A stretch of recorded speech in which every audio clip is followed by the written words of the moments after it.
let me say, one thing I have not covered on robotics in great detail, and this will also apply in this when we talk about automation, is the sensors. Because we've talked about stepper motors, we've talked about servo motors. Actually, we haven't talked about stepper motors. I need to come back to stepper motors. I talked about the DC motors and I talked about servo motors. I have not talked about controlling stepper motors. And one of the reasons is I don't have a stepper motor to demonstrate out there. So I'm going to go back to the other half of the course of this title of this course, and that's the automation side. This course is called Automation and Robotics, and we've spent we spent half the semester or session. Do you call them semesters here, or you call them sessions? What? Semester, okay. Same term as the British and the Americans on that there. Okay. Talk about robotics out there, and I'm going to kind of talk a little bit about factory automation here out there, which robotics is only one part of factory automation that there. So when we look at there, and I've stole some slides as I've been doing throughout this course, and I'm going to go through this set of slides today. This set of slides actually looks at it more from a business standpoint and not so much from the technical standpoint, but the reason for automation that there. So that there. So, and I went through these slides when I downloaded them when I was supposedly on vacation, in the evenings when, everything's quiet and that there. I did actually bring up my computer and did look into this course a little bit out there. And as I said, I was probably going to be changing directions when I came back, and later this week, I'm supposed to have a meeting with the people that sold these boards to, UniKL out there, and I'm going to try to get some answers from them. In particular, what can we use them for? That there, and what tools do you have other than that little app that just controls the 6 motors out there? I mean, it's a neat little app, but I could do the same thing with an Arduino without the app out there, because all we're doing is setting. There's no repeatability or programmability of any nature to it. So, but we'll talk. But once I find out what their plans are for that out there, because evidently they were supposed to deliver an entire package, not just boards. Out there. Okay. All right. When we look at manufacturing support systems, facilities, and the factory equipment, these two things kind of go hand in hand. So what I'm going to talk about this hour is manufacturing, right there. And in particular, when we look at the production system and their manufacturing support systems and facility, that there is how do we make physical goods? That's what manufacturing is about out there. And manufacturing's been around for a long, long time. That there, in the industrial age started in the 1700s with the cotton mills, that made fabric. Before that, fabric was all made by hand. That there, and then of course it really took off when the automobile started being manufactured. Most people considered Ford as the I can't even remember his name right now, his first name, but there was a gentleman by the name of Ford who lived in Detroit, Michigan, back in the early 1900s. It started a small car company called Ford, Ford Automobile Association or whatever, or corporation. Ford is still around today, but he came up with the assembly line out there. And the assembly line was all manned by humans, but the idea of the assembly line was to figure out a way to make cars faster. That there, before the assembly line, each car was manufactured one at a time by about half dozen workers that would all take turns. They would put the chassis, then they put the body on, and they would do it out there. And the assembly line would bring the car down the line, and one person would do one thing. So it was a manufacturing process that came around. And when we talk about automation, we're looking at the idea of that there. So these slides, I have to apologize. They're actually from the business side, so some of these slides really don't apply to this class. So manufacturing support systems, that's the procedures used to manage production and to solve logistics and technical problems. In other words, that's the, there. So this is actually, when we look at a management support system, that's kind of like the admin of the factory out there. And again, that would be the plant engineers, production engineers, these various folks. They're all part of that manufacturing support system. Right there. The facilities is the equipment that there, and the way it's organized. It includes all the machines, tooling, the material handling, inspection, everything in the plant, that you can put your hands on.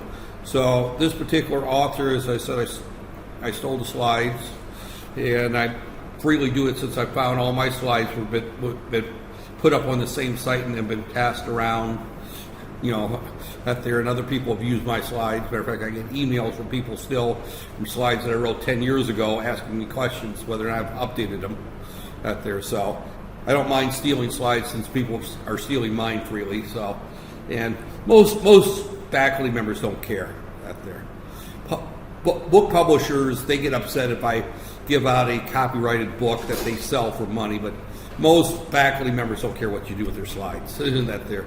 If you want to steal them, use them, that's fine. If you don't, that's fine. That there. So, all right. But you've got the support system, which is actually the people and procedures. Facilities are things you can put our hands on. That there. So, we've got basically, this is the process that goes on. A customer makes an order. That goes into the business side of things. The product is designed out there. Now, sometimes this is done before the customer order comes in out there. Apple doesn't wait to design the Apple 7 cell phone until people start placing orders out there. The business side of things out there, the marketing people say, all right, this is what we want this next product to do. When we look at this here, customer and business functions, under business functions would include marketing. Out there, marketing and investment. Someone has to determine whether there's a customer out there for this product. If there's no customers out there, why build it out there? Again, this is a discussion where I'm going to get into automation, but when we look at this particular discussion, this is the area where is there a market? I can tell if I look at these slides, when they say customer order and then it goes to product design, he's dealing with very likely some industries that there are, the customer comes in and makes the order before they start the design. The number one company or customer that does that is the U.S. military. That they will come up with an idea that we need an aircraft that does X, Y, Z, and they will go out to various aircraft manufacturers, Lockheed Martin, Boeing, McDonnell Douglas, and they would sit down and they would say, all right, we could build a plane that does X, Y, Z for so many $1 billion. That there.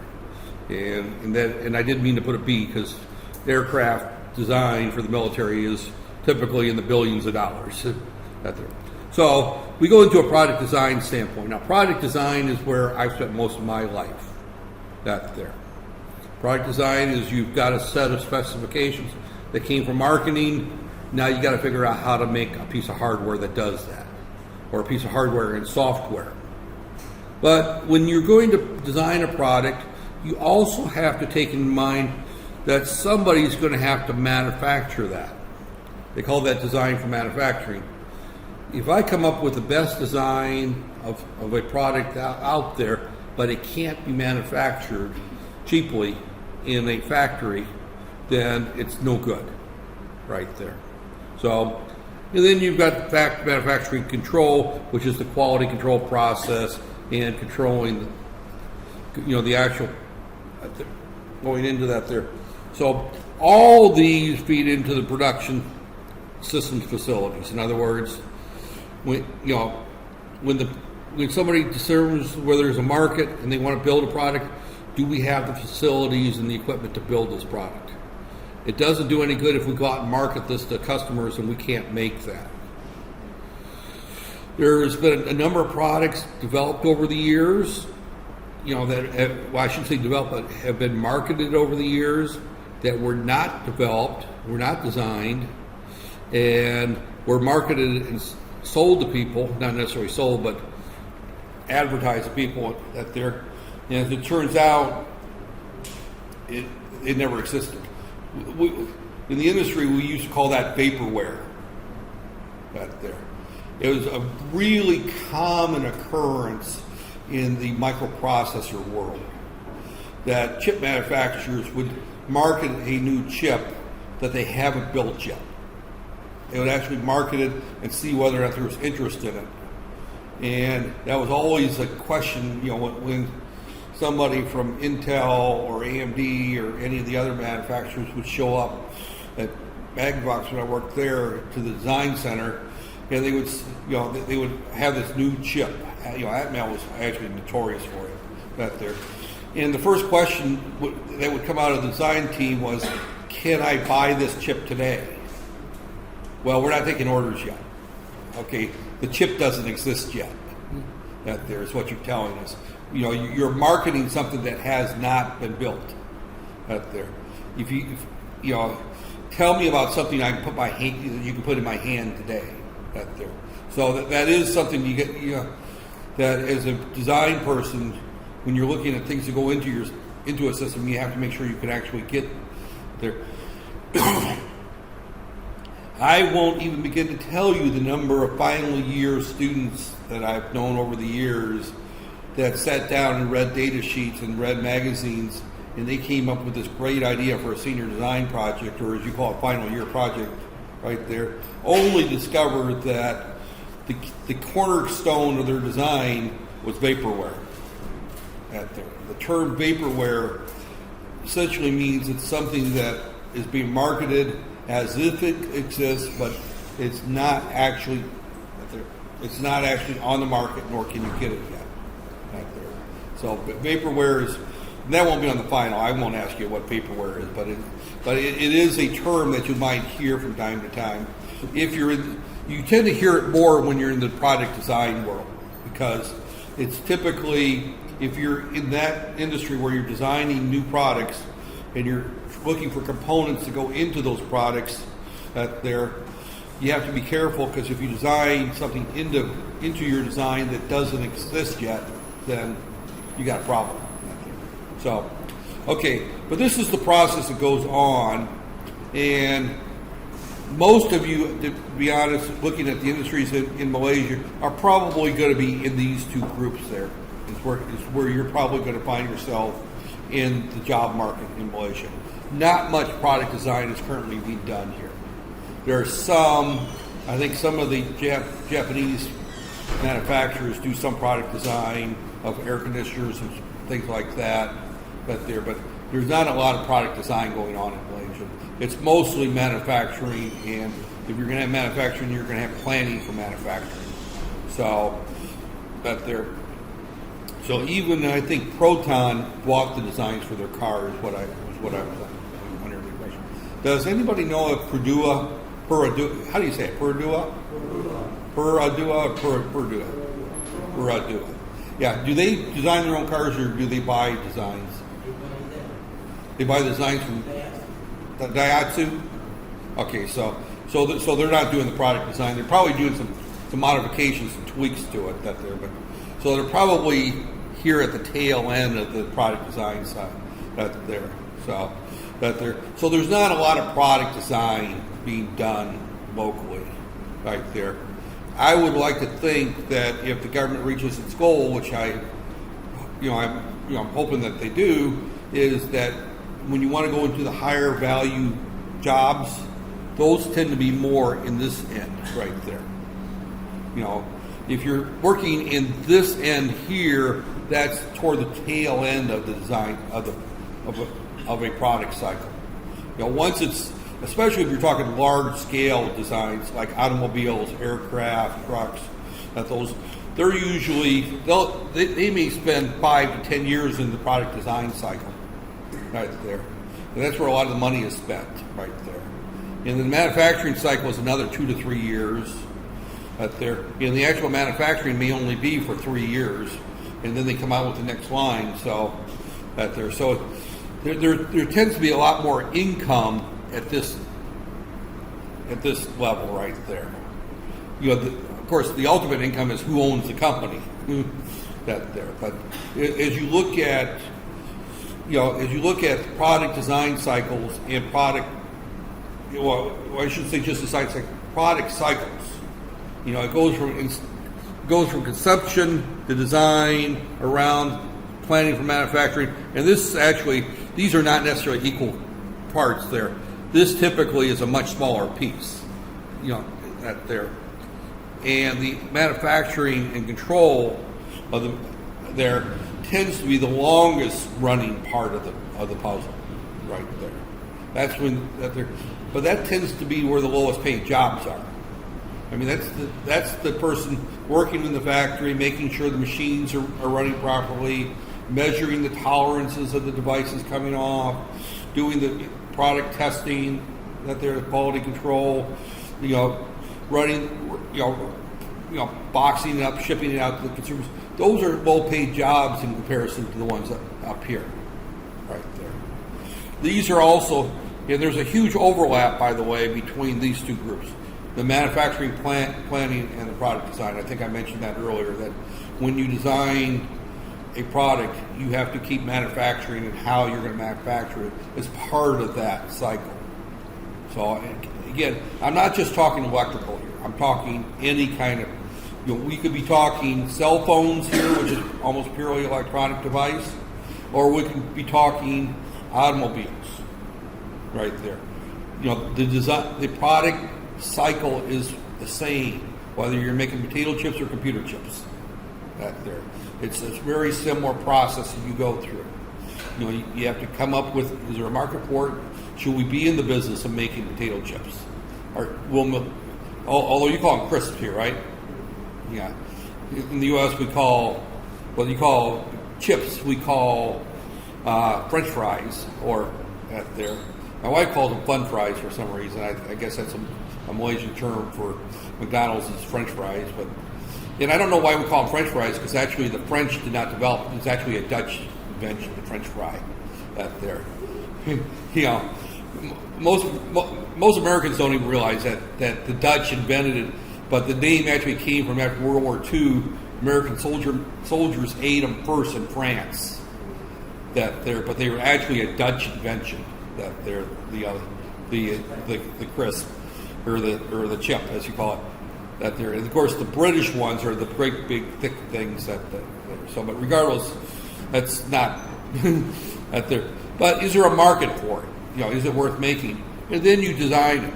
Is it feasible? That there. And part of the design cycle is you can determine whether it can be built and whether or not that there. And then you plan for manufacturing. Then you actually make the thing, and this is your facility that you have. So, all right, enough on that there. Again, this is all part of leading toward the automation side of that there. So when we look at our various things that go on, this kind of shortens it down here, brings it down here. When we do the design cycle, we look at geometric modeling, engineering analysis, design review, evaluation, automated drafting. Simulation would be part of that there. That's part of the analysis, where we simulate our design. That there, we test it, we build prototypes, we see whether or not it's going to work right there. That's all part of the design cycle. And the automation part of that is CAD. Computer-aided design is what CAD stands for, right there. Computer-aided design. So sometimes you'll hear the term CAD-CAM. CAM is computer-aided manufacturing, right there. So as we go from the design to the manufacturing planning, we start to look at computer-aided manufacturing, and that's where automation is actually coming in there. Cost estimation, NC numerical control part programming, computerized work standards, that their capacity planning, how much can we build?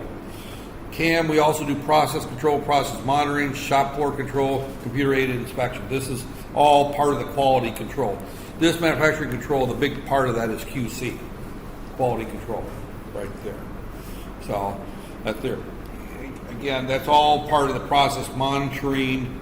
That there's, the shop floor, who's going to supervise the people working. And again, there's very few design or manufacturing processes that are 100% personless. I've yet to walk into a factory where there's one guy in the front of the factory that pushes a button and everything else is machines. There's a couple of movies about factories like that, but I've yet to see one like that.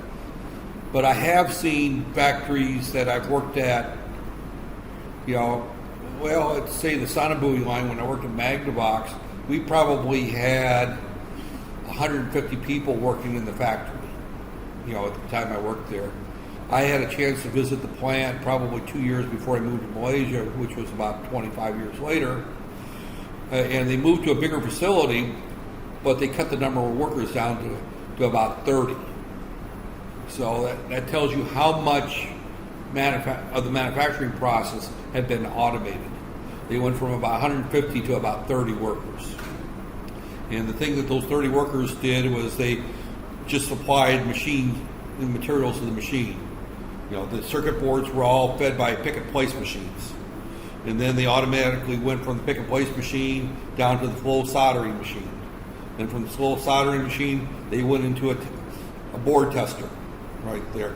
Once it's all tested, then it would go into the assembly, which was pretty much, most of the assembly was still hand, but not much. It wasn't a lot. But almost the pre-assembly process was all done by automation. Where before they were all in big, they don't use them here. Well, like the bins that you put your dirty dishes in at the canteen, those shop bins, we call them shop bins.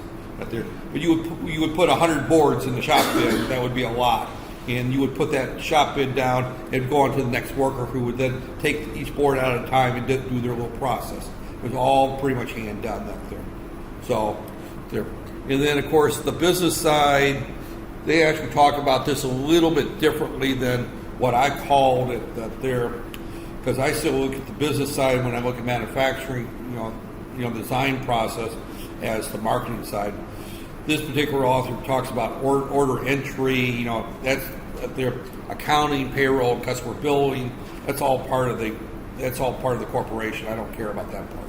Those are the bean counters, right there. I hate to say, but as an engineer, all I care about payroll is that my check is in the bank on payday. That's the only thing I care about. I don't care about anything else. I don't care about billing the customer as long as the company's got enough money that my check clears. That's the only thing I care about. Order entries, I don't care how they get the orders, just as long as I keep, my paycheck keeps clearing. So those are all there. But what this slide is actually talking about is the computerized business systems. So this slide is actually talking about the automation part of it there. It's not talking about the overall picture right there. But that's a huge thing. Quite often it's referred to as back office software. That's usually a software package. IBM was big in that industry for a while.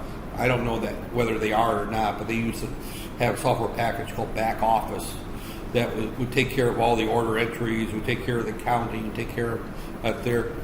I've actually have designed some back office parts of the package out there. I never got into the accounting or payroll, but I got into the order entry and the customer billing side of it out there. So that was for a small company that I was doing some work with. And it was one of those small companies that everybody did everything. I mean, you might start off the morning as a design engineer and finish in the evening being the janitor out there. So it's one of those interesting things. So Okay, industrial automation technology by which a process procedures is, this is a definition right there. It is technology by which a process or procedure is accomplished without human intervention, right there. Or a technique that can reduce costs and improve quality, or improve quality. Now, automation has done both right there.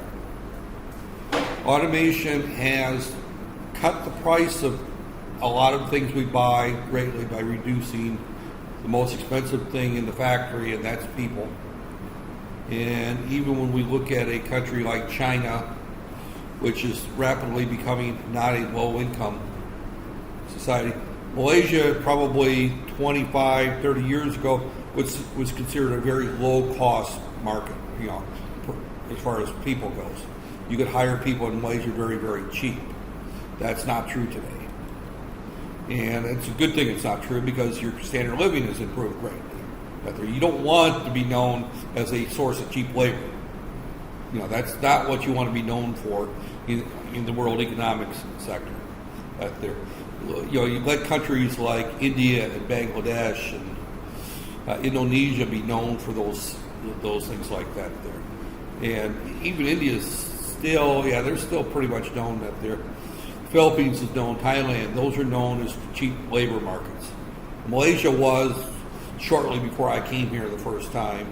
The Malaysian government has done a really good job of improving the standard of living, and the way you improve the standard of living is you no longer become a low-income country where you bring in you bring in factories based on the fact that they can hire labor cheap and pollute the earth. I mean, that's what manufacturing companies want to do. They want to pay absolutely nothing for workers, and they want to be able to dump all the raw sewage into the rivers that they're, and I'm not picking on Asian companies. U.S. companies are the worst for it out there. I mean, but that's what large corporations that set up manufacturing facilities is, that they want to sell products for the largest profit.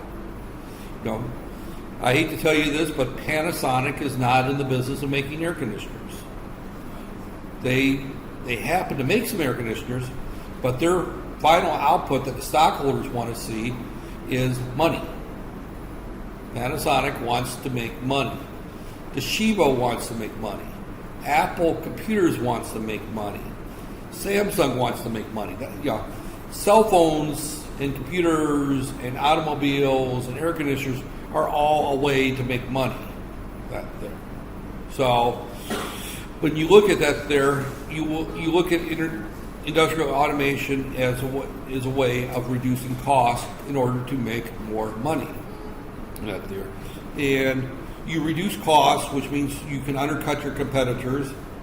And if there was now competitors selling cars other than Proton could sell their cars for 500,000 ringgit each, right?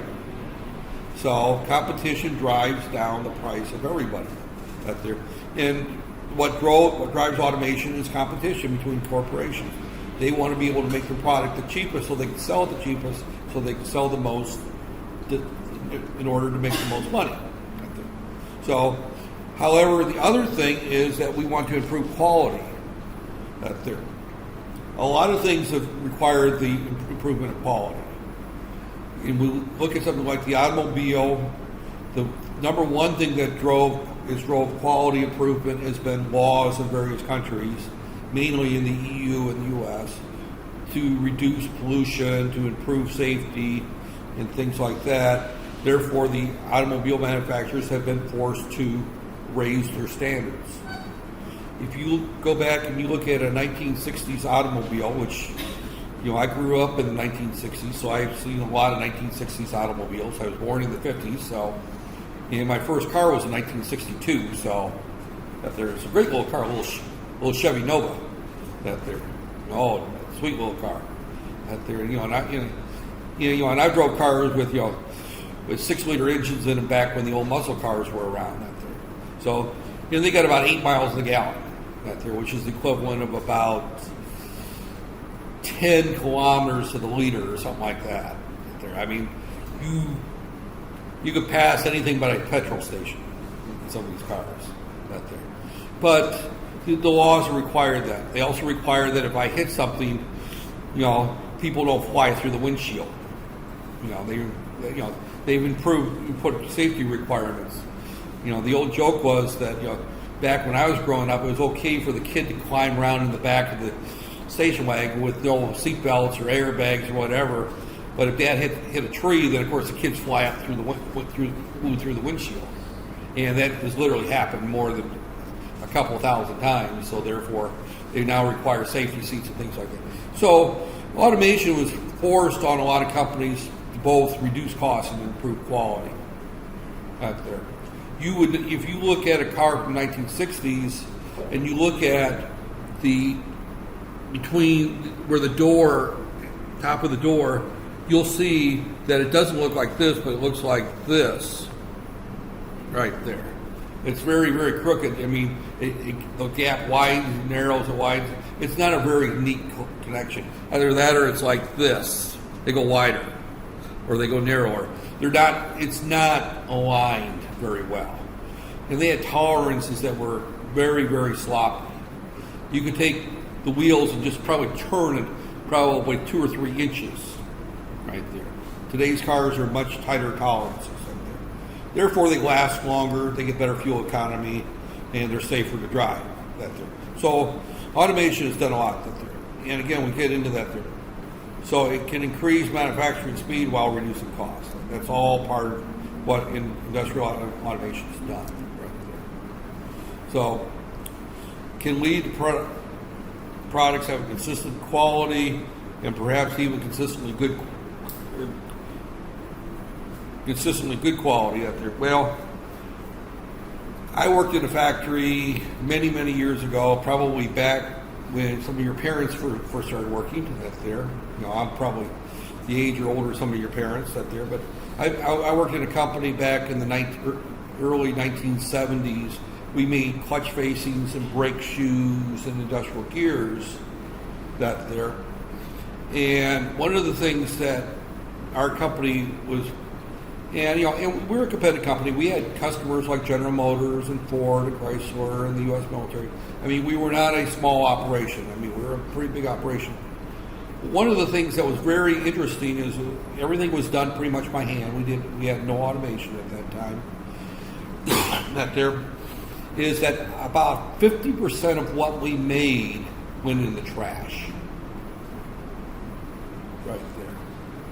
If you think about this, I'm a young 18-year-old person working at that time. I was born in 56, so this would have been, I was 18 in 72, right there. No, 74, 74. So it was the mid-70s. I was working for this company right after I turned 18. And this particular company, we were quite well known, it was quite well known within the plant that 50% of everything that we made was scrapped because it didn't meet the customer's requirements. And they were loose requirements back then. They were not nearly as tight as they are today.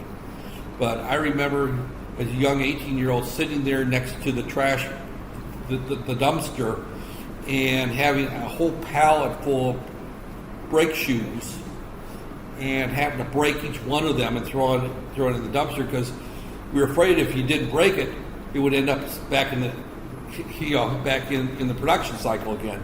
And next thing you know, someone's going to grab this pallet of defective brake shoes and start mounting it on the brake shoes. I mean, we're just making the shoe part itself, not the part that you mount to the car, but the part that rivets to them. We just made the asbestos part.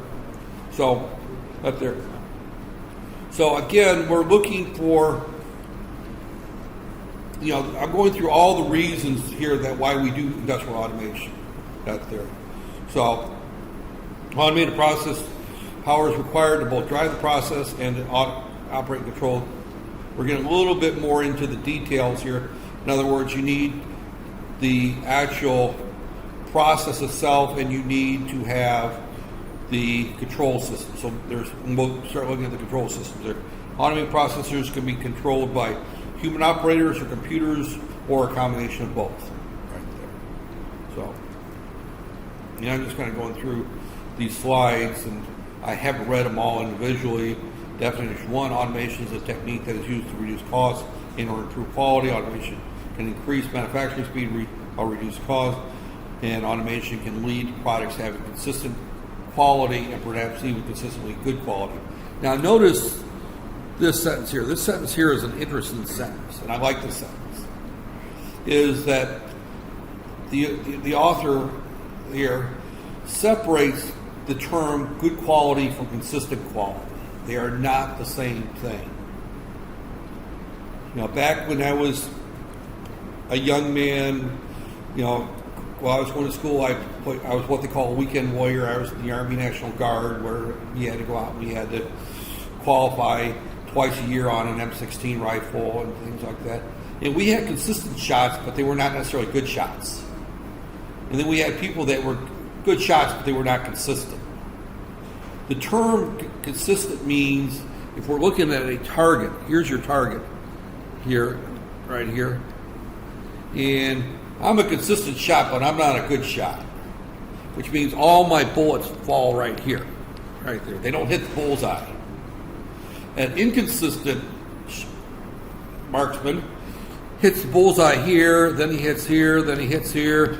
He's all over here, but then every now and then he can get one dead center, right there. So there's a difference between consistent quality and consistently good quality. A consistently good marksman would always be right here, right there. That's the person that's consistently, and they get the little ribbon that says marksmanship, that there. I don't remember. I had a marksmanship. It's just so long ago. When you look at all the ribbons, I don't remember whether I had a marksmanship ribbon or not. That there, but regardless, there is a difference between consistent quality and consistently good quality. That there. So he just kind of brings that out there, is that that there is a difference between the two, right there. And I didn't realize I was going to have to use the other side of the slide right there. Automation is a technology concerned with the application of mechanical, electrical, computer-based system to operate the control system. I like definition 1 better because it leads to what your final goal is. Your goal is to have increased manufacturing speed and low cost and improved quality. Those are the things you want, and consistent quality.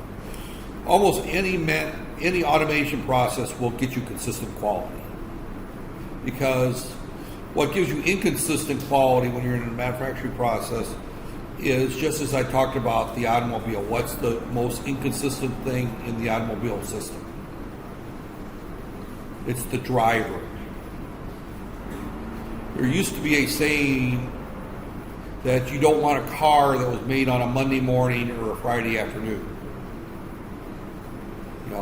If you could figure out when your car was made, what day of the week, you want a car that's made on Tuesday, Wednesday, or Thursday. You don't want something that came off the production line on Monday or Friday, because on Monday they're still hung over from the weekend.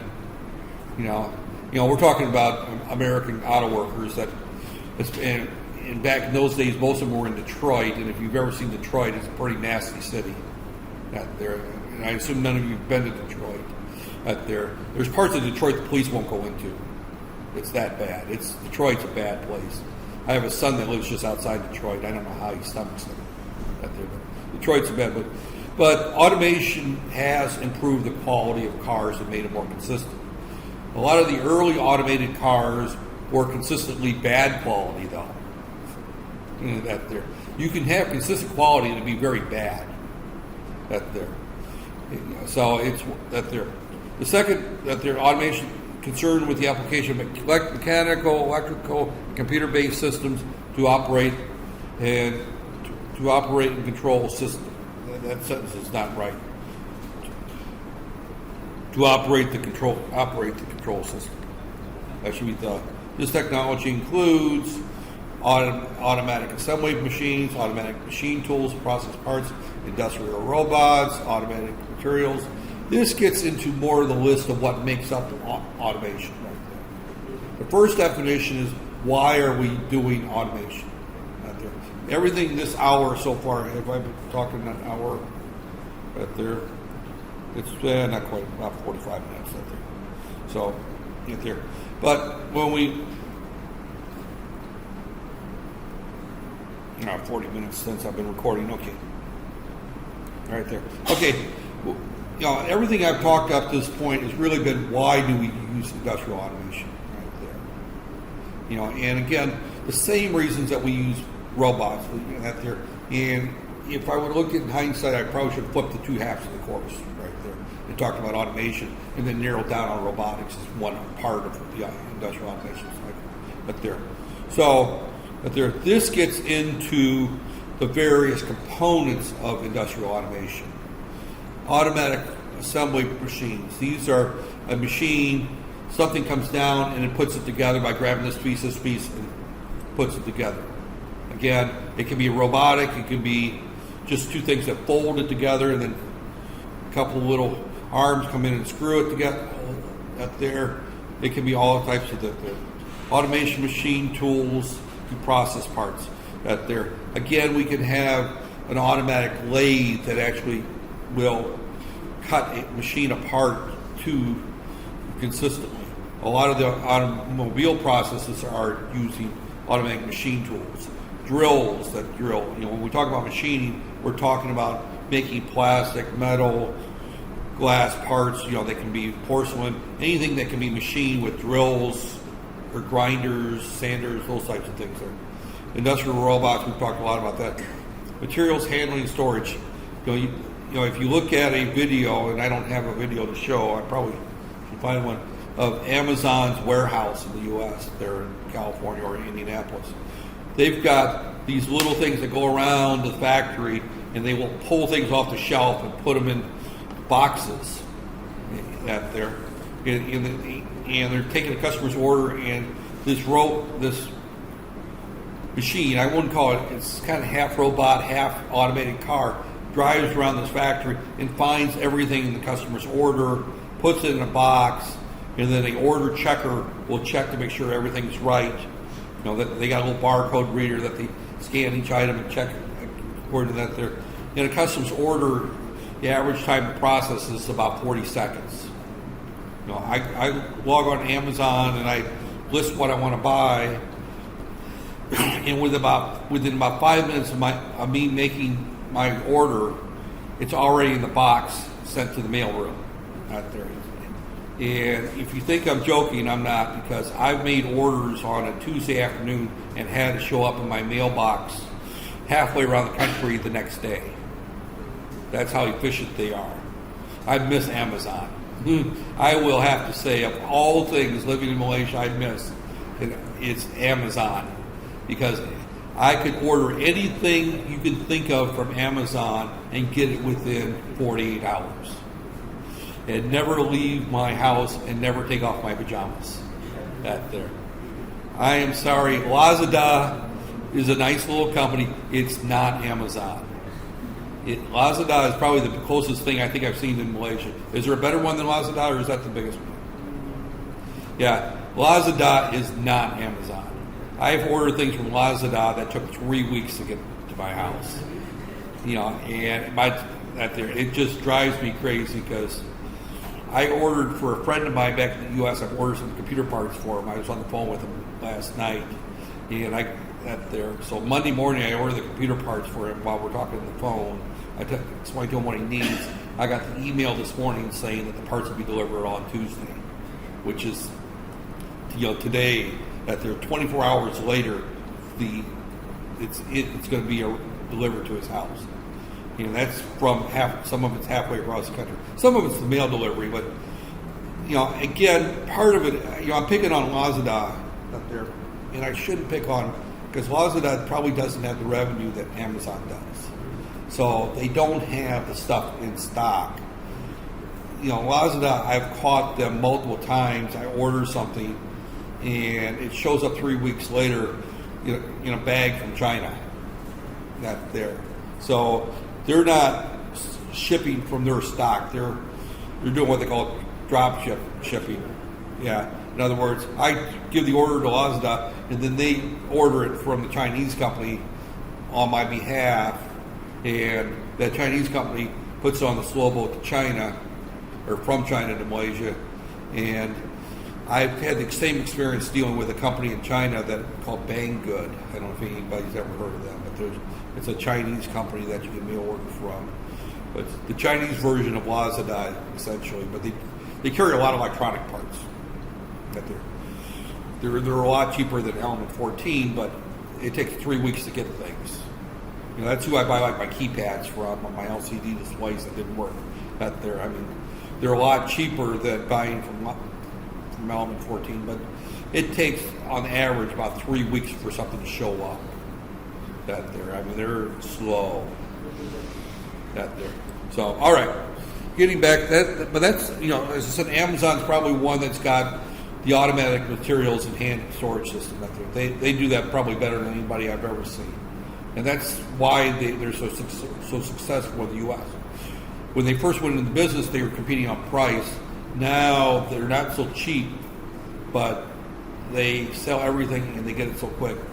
Matter of fact, they're experimenting with drones to deliver within an hour or two in some cases. If you live in a city where they have a warehouse, a lot of the stuff they're saying that they're going to, once they get their drones, again, that's automated materials handling it. So, automation and control and quality control, or automation, inspection, quality control. I've done a lot of work in that area. That's an area that I've done some work with, where you come up with ways of part of the manufacturing process. You do quality control checks in the process. We've already determined that most of you are taking a course right now called feedback control systems. That is fully part of the factory automation system right there. It's integrated as part of that. It's kind of interesting. Feedback control systems is not a required course in the U.S. universities because we don't do a lot of process control there, but it's a required course here because a lot of their feedback and process control, the number one industry that uses that is what?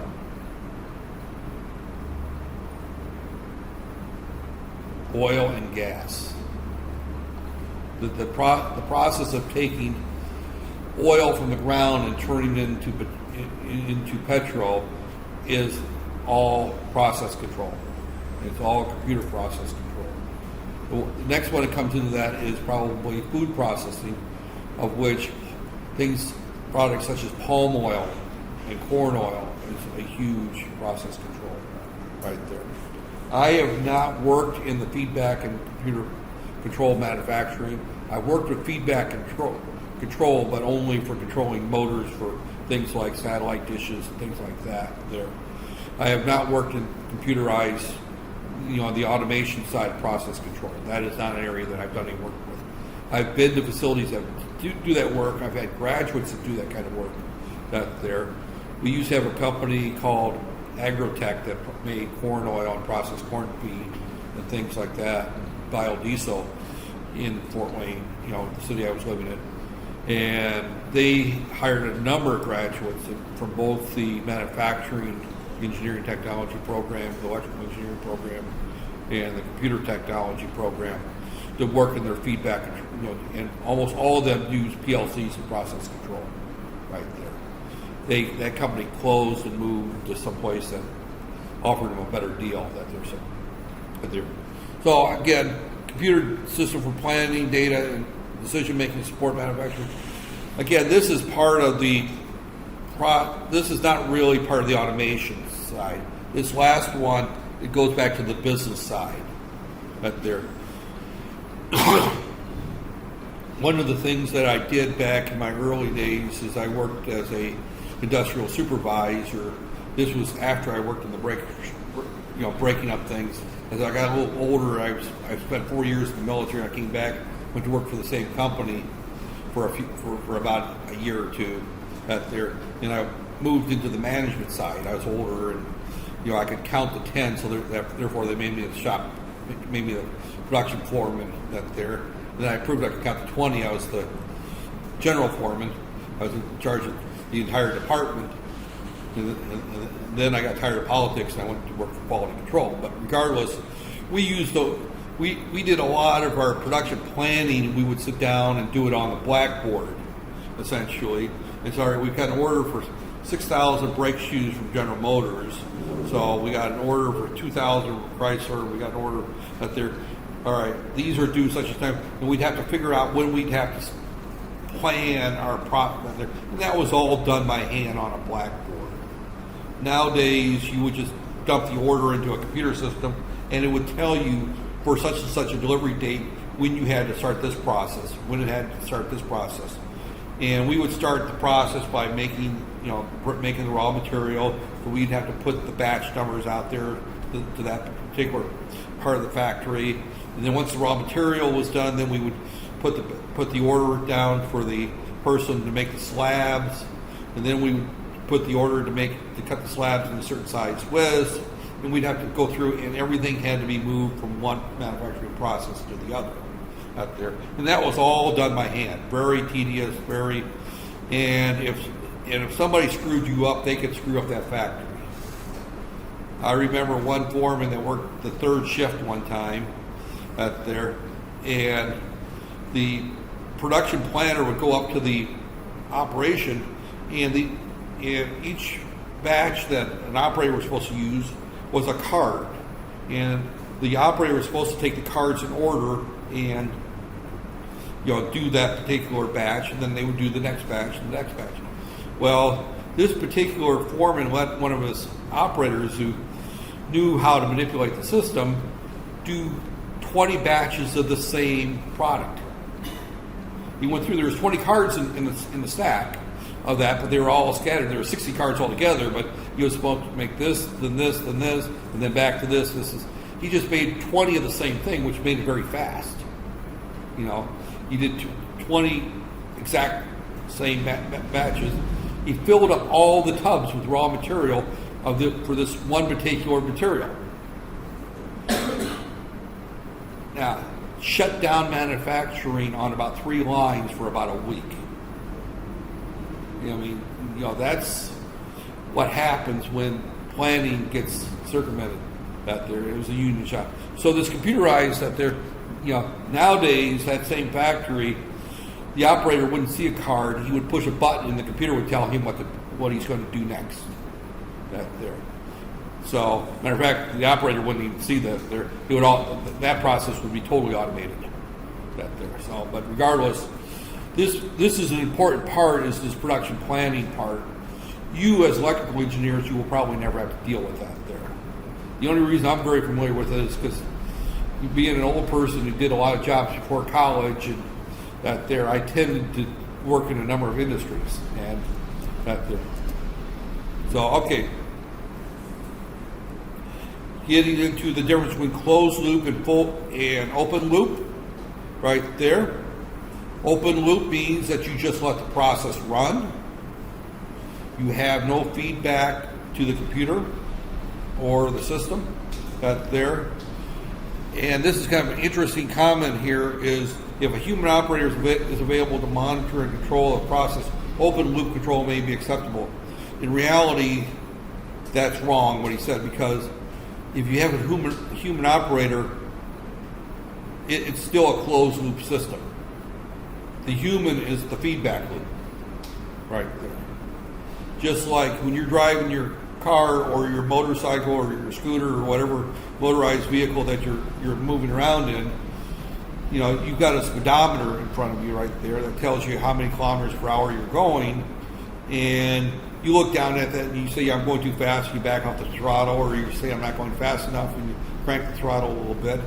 Or you're riding and you're monitoring how much the bumps are going and how safe you feel. You might, or whether you're late for class, or whether you're going for a date with some girl you don't like, so you're in no hurry, you want to take your time, or you're heading home and your mother's going to scold you for something. Your report card showed up from UniKL, and you know that there's 3 Ds on it. So you're taking your time getting home. Regardless, the person turning the throttle is the feedback loop right there. So that their true open loop control almost never existed in the manufacturing world, or automation world. You just don't let things run without some type of control. The control might be a human in the loop. It might be a computer monitoring process right there. If it's automated, then if it's completely automated, then you need to have some type of feedback control, which means you have to monitor the speeds of assembly lines, you have to monitor the color of the paint if you're making paint, you have to monitor the level of certain chemicals in a chemical process. You have to monitor the thickness of a sheet of wood if you're cutting wood. You have to monitor that and adjust the process accordingly. So that's your open loop or closed loop that there. You will almost never ever see 100% open loop control. Open loop control means that I fire the gun and the bullet just goes wherever it wants to go after I pull the trigger. I have no control over that bullet once I pull that trigger. It might hit that target, it might not hit the target. It might fall to the earth before it hits that target. We don't know what that bullet's going to do because that bullet's, I've given it all the control I can when I aim the gun and pull the trigger. I'm done back there. So, right there. So again, we look at open loop control right there. Here we got steam, goes into a drain. We've got hot water, cold water. This is a thermal element.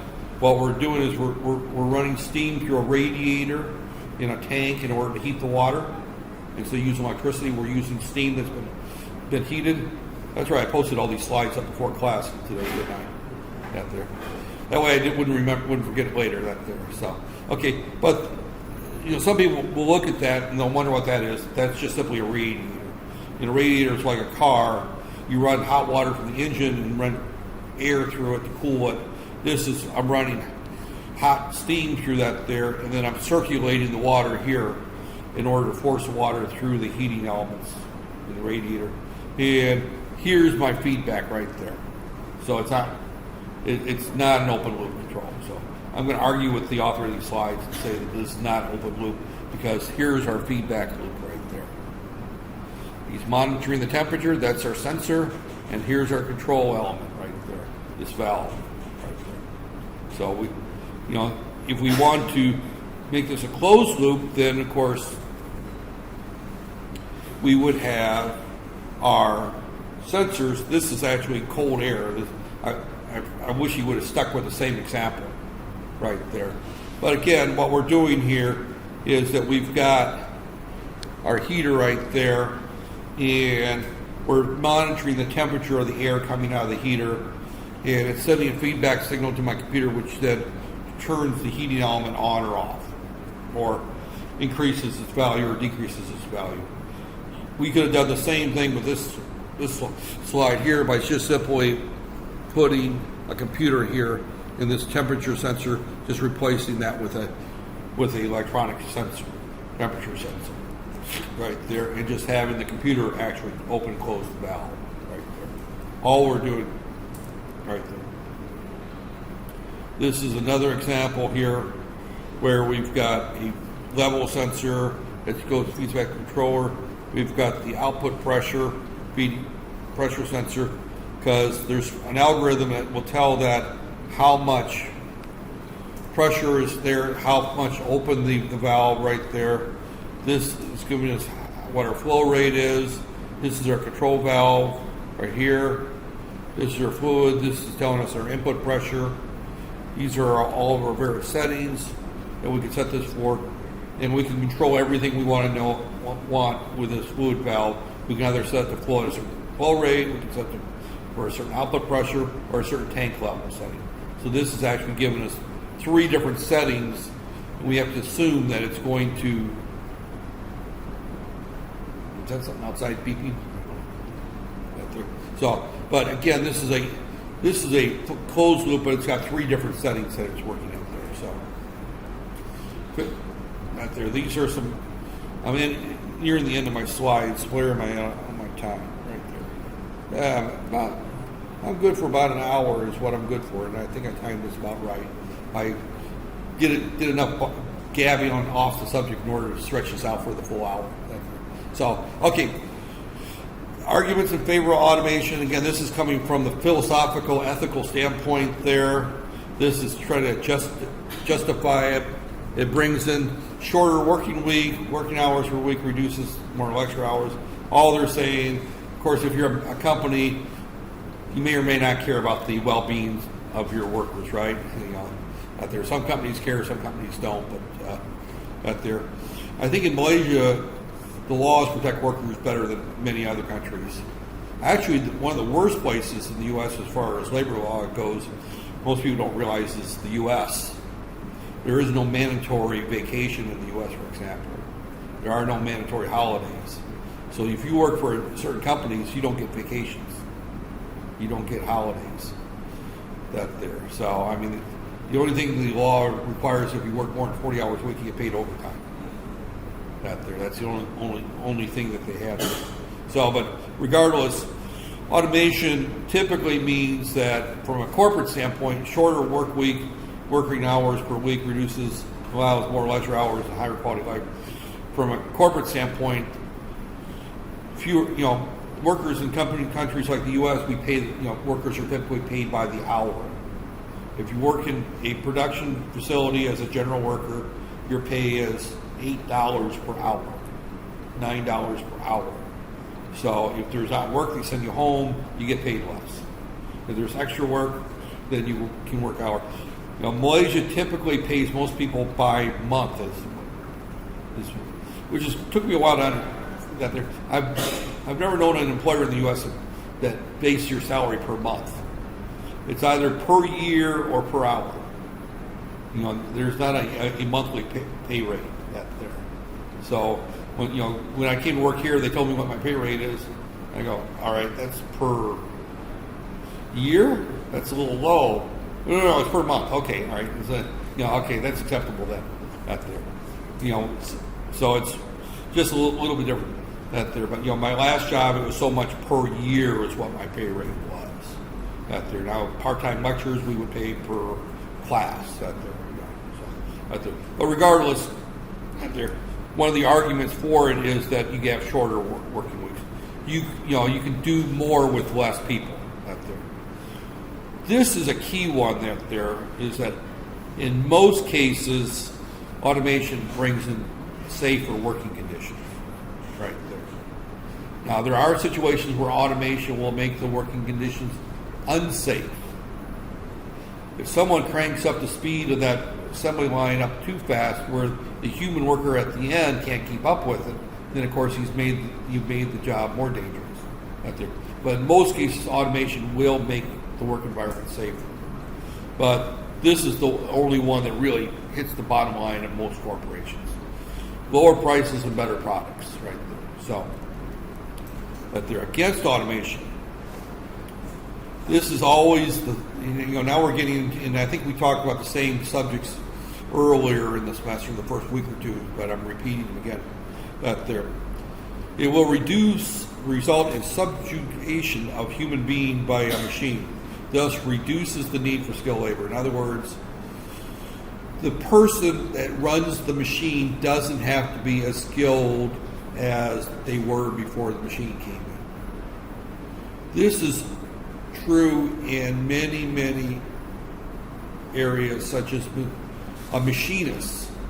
Back in the factory that I worked with, we had a team of machinists that worked there. There was like 6 machinists that worked there, and their job was to make tooling for the factory out there. And they would mill parts by hand, they would drill them, and they would make this tooling. Some of it was very intricate, and it was very much a craftsman type skill right there. We look today at 3D printers. Has anybody ever seen a 3D printer? Know what I'm talking about? But a 3D printer will actually manufacture a physical part from a CAD drawing in 3D. In other words, if I want to make this pencil, I could actually, or this stylus, I could actually make this aluminum casing without the use of any machining. It can be made just by printing it. It's an additive printing process that there. Matter of fact, they call it additive manufacturing, where it actually deposits a thin layer of material, one layer at a time, until it makes the final product. And you can make chains with it, you can make pencil casings, you can make all kinds of things that are very, very intricated and be of better quality than the machinist doing it by hand right there. So the 3D printer has pretty much eliminated a number of positions for onesie twosie type operations right there. You don't need that skilled craftsman anymore to do that particular operation right there. The area where this has become, 3D printing is an interesting area when we talk about this, because one of the interesting areas that this is becoming a very popular use is aircraft parts. There's how many hundreds of thousands different pieces on a 747 or a Airbus 380. There's thousands and thousands of different little tiny pieces making up that engine and that cockpit and everything else. And you've got a maintenance and reconditioning and overhaul, maintenance, repair, and overhaul operations. Seen over at, say, Subon Airport or KLIA, that's going to overhaul that aircraft right there. It's going to repair that aircraft when it comes in. If they've got to wait 3 weeks for a part to come in from Germany or France if it's an Airbus, or from Seattle if it's a Boeing, U.S., that plane sits on the tarmac not making any money. Well, if they can have the prints for that part sitting in a computer someplace and download those to a 3D printer capable of printing the part there at KLIA, they've saved lots of time, they've saved the cost of having the parts. So this has actually become a major area in the area of maintenance and repair, is instead of stocking all the various parts required, that you actually make them as you need them out there. It's more expensive to make them as you need them, but if you're going to do a manufacturing operation, but if you're going to do a repair operation and you only need one turbine blade, it's probably cheaper to make the turbine blade on a 3D printer there versus ordering it from Seattle, Washington, having it shipped, and spending 4 days getting from Seattle to Kuala Lumpur than it is to make it. But if I'm going to be making 6,000 turbine blades to make 20 engines, then of course you're going to want to do a traditional manufacturing process. So you're starting to see, again, the machinists that they're being with. This has been a key one, and this is one that Malaysia is going to have to deal with a great deal. The U.S. has had to deal with a great deal. The U.S. has really dealt with this one, is the reduction of labor force, in particular reduction of the semi-skilled labor force in the manufacturing sector, which tends to be your middle class right there. I've got close friends of mine that worked in manufacturing for 30 plus years, making good money. I mean, when I'm saying good money, we're talking, about, 30,000, maybe about 2,000 US per month, something like that, 2,500 US per month. Which is pretty good money when you look at the scope of things. And these are people without college degrees, many of them without high school diplomas. They didn't finish Form 5, they quit Form 1 or 2 out there, and they work in the factory and they build these things. And those jobs have disappeared.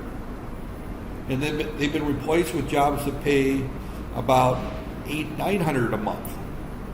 So you're talking people that have gone from 2,000 USD a month down to about 800 a month, simply because those jobs walked away. One close friend of mine, he actually started college, didn't finish it. He worked making, these electric cars that you see kids drive around, the little Barbie trucks or whatever out there. He worked for Mattel making those, and I can't remember what other company. But they shut the factory down and moved it to somewhere in South America. His job was gone. Later on, he made ovens for Pizza Hut. That company shut down and moved the operation to Mexico. So, again, because as I mentioned, I wasn't being sarcastic about companies moving for cheaper labor rates. They do. I watch it happen all the time out there. So it's just one of those things that there. But automation has caused a lot of these companies to move back on shore because now they want the factory close to where the customers are, and labor costs are not a major part of that. So now, as and this brings a mixed bag for countries like Malaysia that build a large number of their employment based on low-cost labor. Automation is, of course, reduce the need for low-cost labor, which is good for Malaysia. They can keep the factories here that they're. But on the other side of the coin, is if the automation is great enough, then why not move it back to where the customers are, right there? And the customers typically of many manufacturing goods are in Europe or the U.S. or out there, although that's changing too as economies are spreading out. So we'll reduce purchasing power. We'll become saturated with products that people can't afford out there. That's an interesting one. I haven't thought about this one. We'll reduce purchasing power. Markets will become saturated with products people cannot afford to purchase. I haven't seen that happen too much out there. The only thing I've seen, what they're saying there is that, and if this happens, this is a mistake in the planning process. They're overproducing. I can give you an example of this where this is true. Corn in the U.S. The United States produces so much corn that most of it was going to waste right there. So their corn became, because of automation on farms, the U.S. went from the old family farm where the family had 15, 20, 30 acres that they farmed as a family. Dad would get up in the morning along with 2 or 3 of the kids and they'd go out and milk the cows and all that stuff. Where they went to these large corporate farms where a company would own 3,000 acres and hire somebody to just drive the tractor and harvest the corn. During that time, they would drive the tractor and plant the corn, and they would plant 200 acres a day out there, and they wouldn't worry about milking the cows. Someone else did that. So they had these large corporate farms that had automated milking machines, automatic out there. So the production of food actually got to the point that a lot of it was just going to waste. I mean, milk was just being dumped on the ground because you had to milk the cows or else the cows would get so uncomfortable, but you couldn't sell it. You were producing so much milk that you could not sell it out there. I imagine if the durian production went up 300%, we're in Malaysia, people will eat 300% more durian, right? If the price of durian dropped 50%, consumption would go up 300%. But people will only drink so much milk or eat so much corn. But actually corn, it's turned out they started making corn syrup, fructose for candy and soft drinks. And that's where the excess corn went, right there. And now they're using it for diesel fuels, biodiesel. They're talking about doing that with corn or palm oil too, as well. So, but corn is one that the market became saturated, and it wasn't that people couldn't afford to purchase it; they just had no need for so much corn. How much corn can you eat out there? They gave a lot of it away. I mean, a lot of the corn that was overproduced was given away out there. So, okay. You know what? I don't think I think if my throat's getting.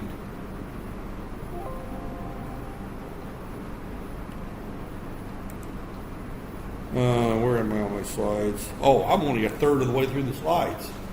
I got 74 slides in this presentation. I thought I had a long ways to go. And that there. Well, ignore my thing where I said Thursday slides is that second presentation. I'll probably get to them next week. I'll probably finish these on Thursday of this week. That there. So I'm reaching the point that my throat is drying out, and I'm at an hour and 15 minutes, and my throat gives out on me. I've said that since the beginning. Some of you had me last year. I said 75 minutes is my